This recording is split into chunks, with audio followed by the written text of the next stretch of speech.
Joining me now, House Intelligence Committee Chair, Congressman Adam Schiff. Congressman Schiff, arrested by the Postal Service's investigations unit on boats, getting him off this incredible yacht. I mean, you can't make this up. You can't make this up. But look, Donald Trump promised the American people that Mexico was going to pay for this wall. That was a lie. That was a fraud. It was a con. And now Steve Bannon promised his donors that all their money would go to building the wall. And that was another lie, another fraud, another con. These are grifters. They're con men. That's what they do. You asked the question in the tease, will Bannon cooperate against Donald Trump?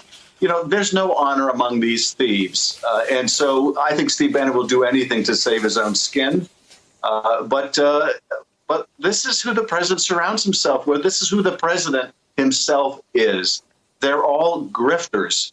It's why so many of them, like Paul Manafort, has gone to jail, and Bob Gates and Roger Stone and Mike Flynn, all indicted and pled guilty or convicted by juries. They're all grifters. And the amazing thing is, as you pointed out, Andrea, Bannon's a wealthy man. Donald Trump is a wealthy man. Donald Trump didn't need to rip people off through Trump University. Bannon didn't need to rip people off this way. The president doesn't need to try to milk the presidency to move the British Open to his golf course. But it's never enough for any of them. And it's always all about them, never about the American people.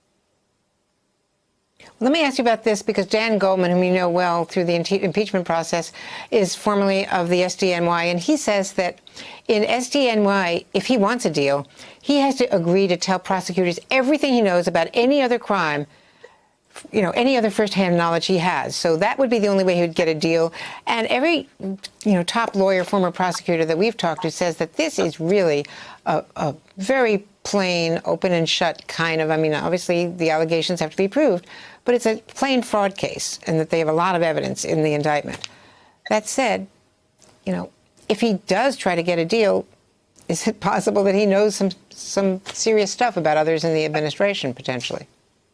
Well, I don't think there's any question that if he wanted to cut a deal, he would have plenty to say. And if you look at the Southern District of New York case involving Michael Cohen, one of the reasons that Michael Cohen couldn't get a deal from the Southern District is that he wasn't willing to cooperate completely on the broadest range of things that he had knowledge. So I think, Dan's observation is probably the right one. They're going to drive a hard bargain in the Southern District because if they've got a strong documentary case of where the money went and it goes into Steve Bannon's account, that's a pretty hard thing for Bannon to refute. So, there's a lot of leverage there. But yes, if Bannon decides to cooperate, I have no doubt, given the kind of rampant corruption and criminality in the Trump administration, that he would have plenty to say. The president said last night on Fox News that he's going to have sheriffs monitoring polling places. Is that intimidating? Absolutely. And, we have some experience in this in California, in Southern California.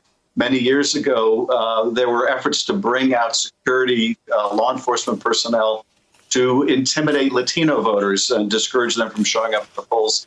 This is an old playbook that the president is using. We're going to, of course, fight this abuse of law enforcement resources.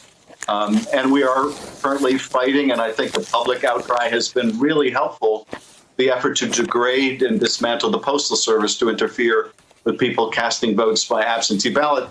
But, this voter intimidation, this fraud that the president is trying to perpetrate in terms of suggesting you can't vote by mail, even though that's how he votes by mail, it just shows you the lengths that this president will go to because he's so desperately worried about losing. The lengths he'll go to, as President Obama said, to literally tear down our democracy.